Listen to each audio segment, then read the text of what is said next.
Get a cup of coffee. Get a strong cup of coffee if you need to. I want to bring some information. It's amazing to me, but we have a headline news coming right out of the Washington Post.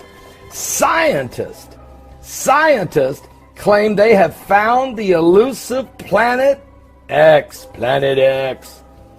Doubting astronomers are in an uproar. Scientists say they have found the elusive Planet X, or Nibiru, or dwarf star, or Planet 7X. But man, this is crazy. And what's amazing about this, I did a video, last week? I just showed some footage that somebody said that they might have shot from the North Pole, and it looked like this big moon or planet, or I don't know what it was. And I said, I don't know what it is. I just threw it up on YouTube to let people at least keep the dialogue going, keep the discussion going. Because you're dealing with something that NASA researched it, put teams of scientists on it from 1959 to 1992, and then never spoke about it again. And yet, there are books. And I mean, here's the thing. I would love to hear what Gil Brazard thinks about it right now. I mean, he has probably been the leading expert among astronomers in the world on this. And so what are the odds that last night I get a picture of two suns over Indonesia? It was an extraordinary looking picture. I thought, well, let's just put it up there. I don't know if this thing is photoshopped. If it is, it's unbelievable. If it isn't, is it a sundog? I know what those are. Doesn't look like a sundog. Looks like something else. Is it some type of reflection off the lens, or is there something out there? Now, listen to this, folks. Here's the question. Planet X, Nibiru, is it a myth or a mystery? That's the big question, and you don't have to get upset on either one of them, because here, I do have scripture. I know what's coming on the earth. In Revelation tells us it's going to get hit with a mountain burning like a lamp. It's going to kill a third of the fish, destroy a third of the ships in the sea, and kill a third of the people on the planet. It's not a question if there isn't going to be a deep, deep impact. But something's got to cause it. Something has to throw a mountain that big. It's got to be a big asteroid, comet, or the debris from something mega monstrous. Okay, is Planet X the destroyer? Will it bring wormwood? Now, here's what the Bible says. I'm going to read this report. What the scientists are saying, just one moment, but I want you to know these scriptures so that you're not just saying, Bagley, stick to the Bible. I am. That's what I'm doing. It's just you don't hear many preachers will even talk about it because they just don't know what to do with it. Jesus said it. Here's what he said in Luke 21, talking about signs of the end times. Jesus said these words. In verse 10, nation shall rise against nation, and kingdom against kingdom, and great earthquakes shall be in divers places, and famines, and pestilences, and fearful sights, and great signs shall there be from heaven. That's what it says. What does that mean? Well, I don't know. I don't want to talk about that, but I don't either. But something great, fearful in the heavens will be visible. Now, same chapter, just slip on down to verse 25. Listen to this. And there shall be signs in the sun. Signs in the sun, and in the moon, and in the stars, and upon the earth distress of nations with perplexity, the sea and the waves roaring, and men's hearts failing them for fear, for looking after those things which are coming on the earth, for the powers of heaven shall be shaken. What in the world can shake the heavens? These are the words of Jesus Christ. And then shall they see the Son of Man coming in a cloud with power and great glory. And when these things begin to come to pass, then look up, lift up your head, for your redemption draweth nigh. Wow! We're going to talk about this in our live broadcast. Starts at 12 noon Eastern today. You don't want to miss this broadcast. Here's what it says in the Washington Post. Scientists claim They found the elusive planet X.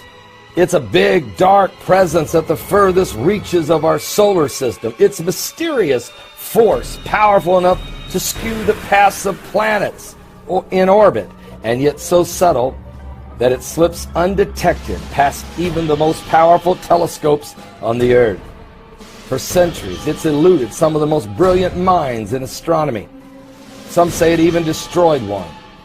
It's the subject of endless calculations and rampant speculation, crackpot theories, and countless hours spent gazing fruitlessly at the night sky.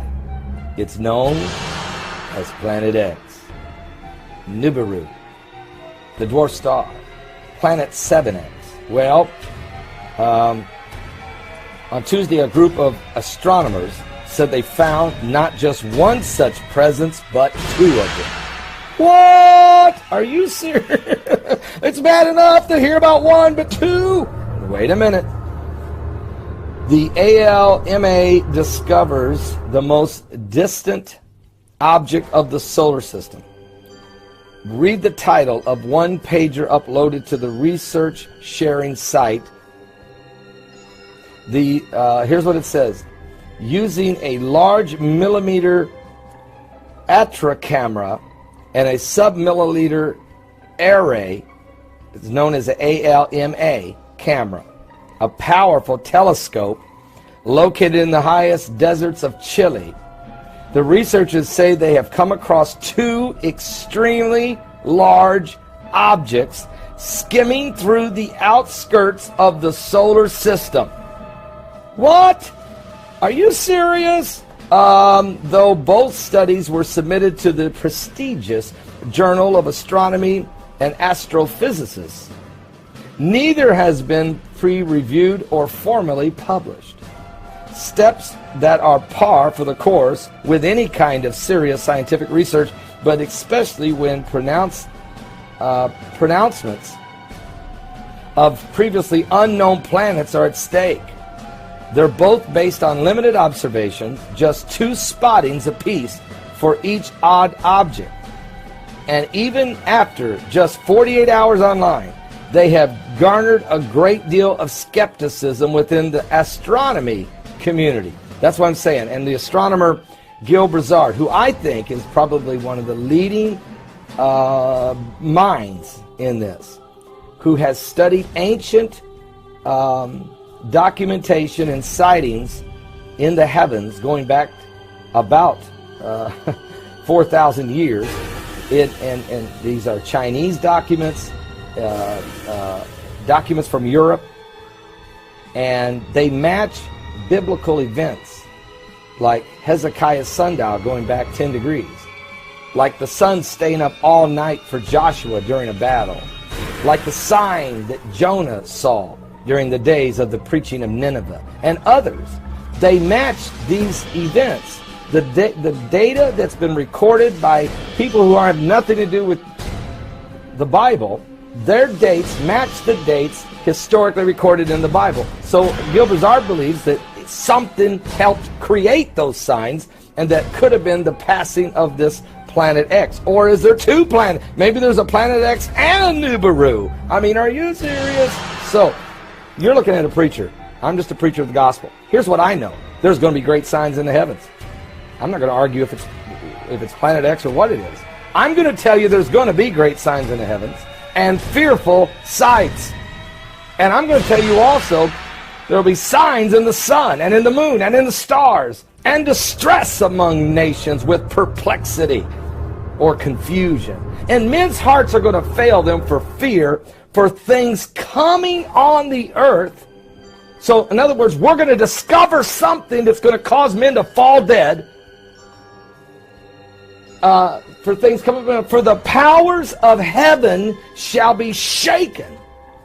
Well, what's going to shake the heavens? Well, we know God's doing it, but what's He using to do it? Because He always uses something. I mean, even the Red Sea didn't part didn't part. The Bible even says there came a strong east wind. I mean, God uses science, uses nature, and His perfect timing prophetically for everything that He does. We're going to talk about this today in our live broadcast. You don't want to dare miss this show. It starts at 12 noon Eastern. Get there now. Hurry. And I'll see you at www.paulbegleyprophecy.com. Are you serious? Showtime. Are you serious? Get a cup of coffee. Calm down. Is Planet X in the Bible? Grab a Bible right now. I'll be in Job chapter 38. And I want to share something with you. Why did God say what he said to Job? Well, we have an actual information, an actual article from 1983 from the Washington Post says that 2 NASA scientists did discover Planet X in 1983. Of course, when the leading scientist in NASA on Planet X team died, NASA's never spoke about it again since 1992. And now, this past Friday, the Washington Post again has broken news that in the mountains of Chile with a superpower infrared telescopes, their scientists there have found not 1 but 2 planets, and they're on the edge of the solar, right on the edge of our solar system. Well, now quickly, the reason why I bring this up, in 1983, the 2 NASA scientists that found Planet X, their names were Neugebauer and Hawk. Now, they said these words, quote, "A heavenly body, possibly as large as the giant planet Jupiter, and possibly so close to Earth that it would be part of this solar system, has been found in the direction of the constellation Orion by an orbiting telescope aboard the Infrared Astronomical Satellite, or IRAS." Are you serious? They officially announced it. NASA has found a planet. They called it Planet X. 30 years later, you know the technology is much better. And now these scientists have found 2 planets in Orion. Well, and here's the deal. It's in the constellation Orion. Now, the reason why I say, is it in the Bible, you'll need to go with me to Job 38, and then you'll need to go with me to Revelation 8. And this is why I asked the question, is Planet X in the Bible? Why did the Lord give an explanation? See, Job was challenging God. Job was challenging God about, because of his family dying and all the things happening, and he had boils on his body, and everything he owned was stolen, and his wife had even said, "Look, why are you still praising God?" And Job started questioning God, just saying, "God, help me understand this." And God basically said, if you read the 38th chapter of the book of Job, he basically says, "Where were you when I laid the foundation of the world? Where were you when I was walking on the bottom of the ocean? Where were you? Do you understand how it rains? Do you understand?" So God just really goes through this whole thing. I am God. And matter of fact, God gives us a clue. He says in Job 38:31, he says to Job, God says, "Canst thou bind the sweet influences of Pleiades, or loose the bands of Orion?" Orion? Why would God say, loose the bands of Orion? Let it go. God is saying, listen, Job, can you reach up and just loose the bands of Orion and let everything fly? No, you can't, Job. Why are you questioning me? That's what God is saying. And what are the odds, folks? 4,000 years later, that scientist with a satellite in the sky with infrared telescope looks deep, deep, deep into the outer darkness of space and looks into the constellation of Orion and sees a planet. Is God giving us a clue that he is going to loose the bands of Orion? Because if he does, he sets everything into motion. And if that's the case, is that why Jesus said in Luke 21, verse 25, "For there shall be signs in the sun and in the moon and in the stars, and distress of nations with perplexity, sea and the waves roaring, men's hearts failing them for fear, for looking after those things coming upon the earth." They're going to die of heart attacks because of something coming. "For the powers of heaven shall be shaken." Why? Is it because God loosed the bands of Orion? And when this happens, folks, then shall you see the Son of Man coming in a cloud with power and great glory. And when these things begin to come to pass, you don't have to go cry for the rocks and mountains to hide you from the face of the Lord. If you're saved, look up! Lift up your heads, for your redemption draweth nigh. Now go with me to Revelation 8, because now the Lord may have given us one more clue. And in Revelation chapter 8, there's a bunch of seals that have to be broken. We understand that. But in Revelation 8, look what it says in verse 8. Revelation 8:8.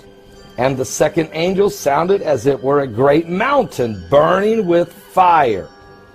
It was cast into the sea, and the third part of the sea became blood. And the third part of the creatures which were in the sea had life, died. And the third part of the ships were destroyed. And the third angel then sounded, and there fell a great star from heaven, burning as it were a lamp. And it fell upon the third part of the rivers, and upon the fountains of waters. And the name of the star is called Wormwood. And the third part of the waters became wormwood, or bitter, radioactivity, radiation. And many men died in the waters because they were made bitter. Anytime a comet or asteroid or something comes from the sky and hits the earth, it always brings with it a lot of radiation. My question is, Job, was God giving us a clue when he mentioned loosening the bands of Orion? And what are the odds that Planet X and maybe Planet Nibiru, there's two there now, maybe that's what they are. Maybe one and the other hit. Revelation says two, one like a mountain, one like a burning lamp. Are you saved? I'm just telling you what the Bible says. And I'm just asking a question. Just take a look at Orion. Think about it. Are you saved? Give your life to Jesus Christ. He is coming soon. I'm going to ask Mike around the world a little bit about this, but I really want to dig into this question with Gil Brazard on Thursday. But Mike from around the world will be with us today. Are you serious?